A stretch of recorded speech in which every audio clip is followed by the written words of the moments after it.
The United Nations voted overwhelmingly to condemn President Donald Trump's decision to recognize Jerusalem as the capital of Israel despite threats from the U.S. to pull funding from the world body. Some 128 countries voted for the resolution, while 9 voted no, and 35 nations abstained, including Canada, Mexico, and Australia. The vote came after U.S. Ambassador to the UN Nikki Haley issued a direct threat, saying that the U.S. will think twice about funding the world body if it voted to condemn Trump's decision. The United States will remember this day in which it was singled out for attack in this assembly, Haley said. We will remember it when we are called upon to once again make the world's largest contribution to the UN and when other member nations ask Washington to pay even more and to use our influence for their benefit. That is what the American people want us to do and it is the right thing to do, Haley said. This vote will make a difference in how Americans look at the UN, she said. And this vote will be remembered. Haley's remarks followed a threat from Trump himself, who mentioned the UN vote at a Wednesday cabinet meeting. We're watching those votes, the president said. Let them vote against us, we'll save a lot. We don't care. Later Thursday an invitation was sent around to the 64 countries in addition to the U.S. that did not support the resolution on Jerusalem, to attend a reception with Haley in January. The event was labeled as a means to thank the countries for their friendship to the United States, according to a copy of the invite obtained by CNN. Few countries seemed cowed, as nation after nation blasted the U.S. at the emergency session of the UN General Assembly, condemning the Jerusalem decision as illegal, destabilizing, and a violation of international law. Haley's stance also provoked a fiery tweet from John Brennan, who served as CIA director under President Obama. Trump admin threat to retaliate against nations that exercise sovereign right in UN to oppose U.S. position on Jerusalem is beyond outrageous.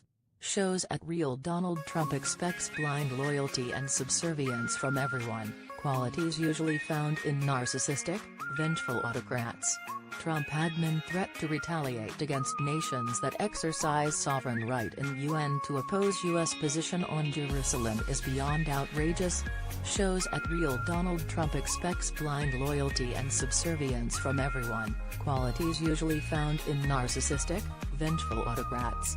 John O'Brennan at John Brennan. December 21, 2017. The U.S. was joined in its no vote by Israel and a slew of small nations, including Micronesia, Nauru, Togo, and Tonga, Palau, the Marshall Islands, Guatemala, and Honduras. Israeli Prime Minister Benjamin Netanyahu thanked Trump and the countries that abstained in a statement issued shortly after the vote. Israel rejects the decision of the United Nations and, at the same time, we show gratitude to the high number of countries that abstained from this resolution, Netanyahu said. Israel thanks President Trump on his unequivocal position in favor of Jerusalem and thanks other countries that voted together with Israel, together with the truth. In the aftermath, Haley's office said the support the U.S. did get counted as a victory of sorts, pointing out that 9 countries voted against, 35 countries abstained, and 21 were absent. While the resolution passed, the vote breakdown tells a different story, a spokesman for the U.S. mission said. It's clear that many countries prioritize their relationship with the United States over an unproductive attempt to isolate us for a decision that was our sovereign right to make. Before the vote, at least one world leader took the time to call out Trump directly. Turkish President Recep Tayyip Erdogan, a self-styled leader of the greater Muslim world, blasted the president during a speech in Ankara on Thursday. Mr. Trump, you cannot buy Turkey's democratic free will with your dollars. Our decision is clear, Erdogan thundered. What is the cradle of democracy doing? Erdogan said. They are looking for people they can buy with their dollars. And he issued an appeal to other world leaders, saying, do not, for the sake of a few dollars, sell off your democratic free will. State Department spokesperson Heather Nauert said the U.S. would explore various options following the UN vote.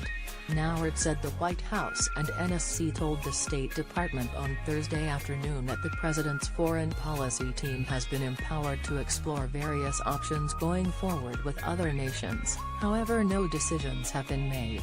Nauert also said that the UN vote is really not the only factor the administration